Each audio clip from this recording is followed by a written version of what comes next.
Good evening to all. Today I teach you an epitaph.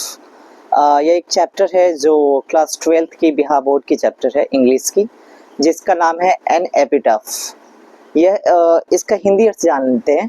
First of all इसका हिंदी अर्थ देखेंगे। N epitaph का अर्थ होता है एक समाधि लेख। अब एक समाधि लेख किसको कहते हैं, तो पहले बात करेंगे हम समाधि होती क्या है। तो समाधि हम लोग जानते हैं, जैसे कोई आदमी डेथ कर गया, तो डेथ कर गया जहां हम उनको जलाते हैं या दफनाते हैं और उसी प्लेस को कहते हैं। उसके ऊपर हम लोग क्या करते हैं, तो एक मंदिर की तरह जिसके बारे में टोटल उनका विवरण रहता है, मतलब बॉर्न रहता है, कहाँ के थे, इन्होंने कौन सा काम किया, उसी को हम लोग कहेंगे समाधि लेख। डैट मीन्स एक ऐसी जगह जहाँ पे मृत व्यक्ति के ऊपर मृत व्यक्ति को दफना दिया जाता है और दफनाने के बाद उसके ऊपर जो भी एक क्या कहते हैं मॉन्यूमेंट्स कह सकते हैं या फिर एक थोड़ा सा बिल्डअप टाइप का उस पे इंस्क्रिप्शन कुछ लिख सकते हैं, उसी को कहते हैं समाधि लेख। तो इनके जो राइटर्स हैं उनका नाम है वॉल्टर डेलामेयर। तो ये क्वेश्चन आ सकती है कि एन एपिटाफ के राइटर्स कौन है, तो आपको बताना होगा वॉल्टर डेलामेयर। तो वॉल्टर डेलामेयर का जो बॉर्न हुआ है वो हुआ है 1873 एंड उनका डाइट जो था वो 1956 था। मतलब उनका जन्म जो है 1873 में और डाइट जो है 1956 में हुआ। वो कहाँ के रहने वाले थे, तो इंग्लैंड के केंट नाम की जगह में एक गांव का नाम था जिसका नाम था चार्ल्टन। तो ये बात स्पष्ट होगी कि कहाँ के रहने वाले हैं, इंग्लैंड के रहने वाले हैं। और ये इंग्लैंड के खास के गांव का नाम पूछा जाए तो चार्ल्टन गांव है, वहां पे इनका जन्म हुआ था। और इनकी जब 4 वर्ष की जब ये थे 4 वर्ष के ही, तो इनके पिताजी डेथ हो गए। मतलब इनके पिताजी इनको छोड़ करके मात्र 4 वर्ष की उम्र में ही चले गए थे, जिसकी वजह से इन्होंने क्या किया, उसके बाद ये कुछ दिन के बाद अपने फैमिली सबके साथ चले गए कहाँ, लंदन। लंदन क्या है, तो ब्रिटेन की राजधानी है। तो इसमें जो भी चीज़ है ये सारे ऑब्जेक्टिव्स के व्यू से काफ़ी इंपॉर्टेंट है। जैसे इनका क्या कहते हैं राइटर जो नाम है कौन, वॉल्टर डेलामेयर, कहाँ के रहने वाले हैं, तो इंग्लैंड के चार्ल्टन गांव के रहने वाले हैं। और इनका कितने वर्ष की अवस्था में पिता छोड़ के चले गए थे, तो 4 वर्ष की अवस्था में। और इन्होंने क्या किया है, तो अपने फैमिली के साथ लंदन चले गए। देन बता रहे हैं कि he is known for his sensitive concern. ये जो है क्या कह सकते हैं, संवेदनशील चेतना वाले व्यक्ति थे। कहने का अर्थ है कि सकारात्मक चीज को सोचते थे और सुपर नेचुरल के बारे में भी बताते हैं। सुपर नेचुरल किसको कहते हैं, जिसको हम लोग कह सकते हैं जादू, भूत, प्रेत, इस सब के बारे में इन्होंने बताया था। साथ ही कहते हैं कि इनका जो खास करके 2 ऐसा पोम है जो काफी इंपॉर्टेंट है, songs of children and pickup pie. तो songs of children and pickup pie पूछ सकता है कि किनका लिखा गया है, तो बताना है वॉल्टर डेलामेयर के द्वारा।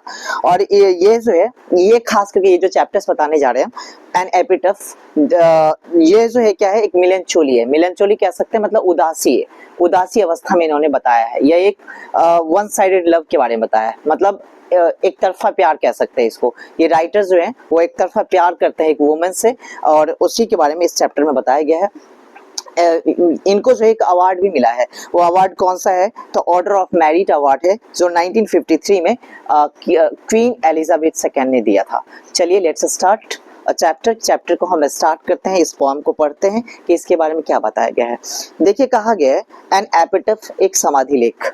Here lies a most beautiful lady, मतलब यहाँ पे जो लेटी हुई है, जिन्हें दफनाया गया है जिस लेडी को, वो क्या है, एक ब्यूटीफुल है, मतलब सुंदर लेडी है। वो भी कैसी, तो मोस्ट ब्यूटीफुल, मतलब काफी बेहद खूबसूरत लेडी है जिसे दफना दिया गया है। Light of step and how to see, उनका जो कहते हैं वो काफी चंचल मिजाज की लेडीज है, मतलब किसी के बस में आने वाली नहीं है, किसी के साथ वादा नहीं करती है कि मैं तेरे साथ रहूंगी या मैं तेरे से मोहब्बत करूंगी या तेरे से प्यार करना है मेरे को, मतलब ऐसा कुछ नहीं बताया। वो चंचल है, मतलब वो एक्टिव मिजाज की है, वो इधर उधर घूमने वाली लेडी है।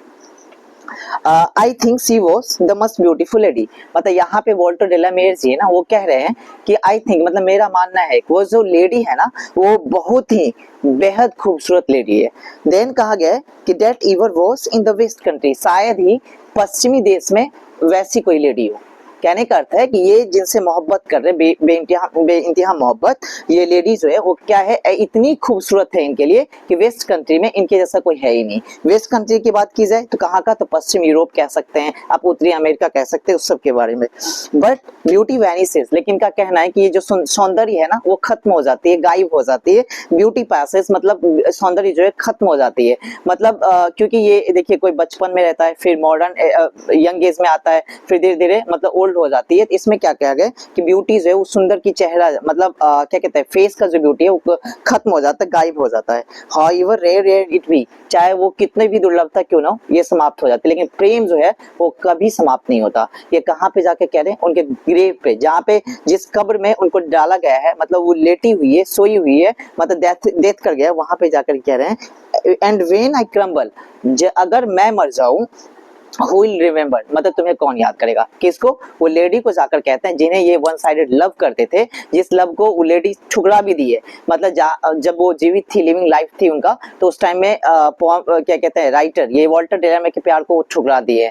तो जब वो जाते हैं वहां पे कहते हैं कि अगर मैं मर जाऊं तो तुम्हें कौन याद करेगा। इसके बाद this lady of the western country, मतलब ये जो तुम पश्चिमी देश की जो रहने वाली लेडी हो, अगर मैं मर जाऊं तो तुम्हें कौन याद करेगा। कहने का अर्थ यहाँ पे ये हो कि एक क्या कहते हैं, ब्यूटी कंप्लीट हो जाती है, ब्यूटी खत्म हो जाती है, सौंदर्य जो है एक चेहरे की चमक है वो बुजुर्ग होने पे याद है, मतलब टाइम टू टाइम चेंज हो जाता है। लेकिन प्रेम जो है कभी नहीं मरता, जो हमेशा, जैसे यहाँ देख लीजिए वॉल्टर डेलामे कब्र पे जाके भी कह रहे हैं कि मतलब उसके साथ मतलब एक प्रेम की भावुकता को बता रहे हैं। ये कैसा है, तो मिलन चलिए। Thanks guys.